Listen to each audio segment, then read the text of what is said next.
The resurrection.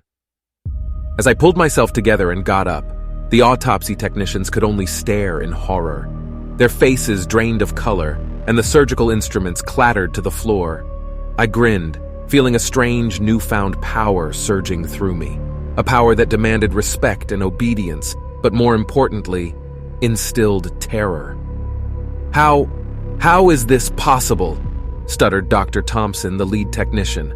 I examined my hands, fascinated by the scars and stitches that crisscrossed my skin. My mind raced, memories flooding back. Memories of a tragic accident and a botched surgery that left me trapped in a lifeless body. "You couldn't save me," I whispered, staring into Dr. Thompson's eyes.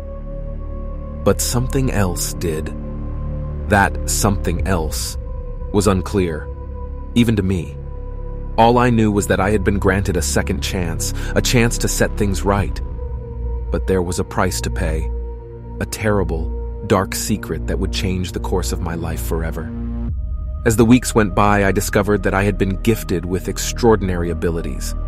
I could control shadows, manipulate the darkness, and bend the very fabric of reality. My newfound power granted me access to the deepest, most hidden secrets of the living and the dead. It was intoxicating, overwhelming, and terrifying all at once. One night, I found myself standing outside the home of the man responsible for my death, a reckless driver named Marcus. The darkness whispered to me, urging me to exact vengeance on the one who had caused me so much pain. I hesitated, but the power was too great to resist. With a wave of my hand, the shadows engulfed Marcus's home, and his screams were drowned out by the sound of shattering glass. As I walked away, I realized that my actions had set me on a path of no return. I had become a bringer of darkness, a reaper of souls, an instrument of fear, and I was not alone. In the shadows, I found others like me, men and women who had been touched by the same mysterious force, bound together by fate and destiny. We became known as the Resurrected, feared and respected in equal measure. Our power was a gift, but it was also a curse, a constant reminder of the darkness that lurked within us all. Soon, I learned that our resurrection had been orchestrated by an ancient, malevolent entity known as the Harbinger. It sought to use us as pawns in a game of cosmic horror, manipulating our actions to suit its own twisted desires. We were just pieces on a chessboard, part of a grand plan that spanned millennia and spanned across dimensions. The other Resurrected and I decided to join forces and defy the Harbinger.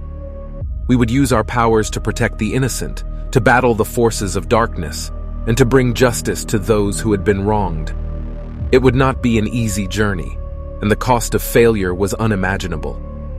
But we had already stared death in the face and emerged victorious, and we were determined to do so again. As our battle against the Harbinger and its minions intensified, the line between good and evil began to blur. The world watched in terror as we fought fire with fire, matching horror with horror. And as the stakes grew ever higher, we realized that the true enemy was not the Harbinger or its minions, but the darkness within ourselves.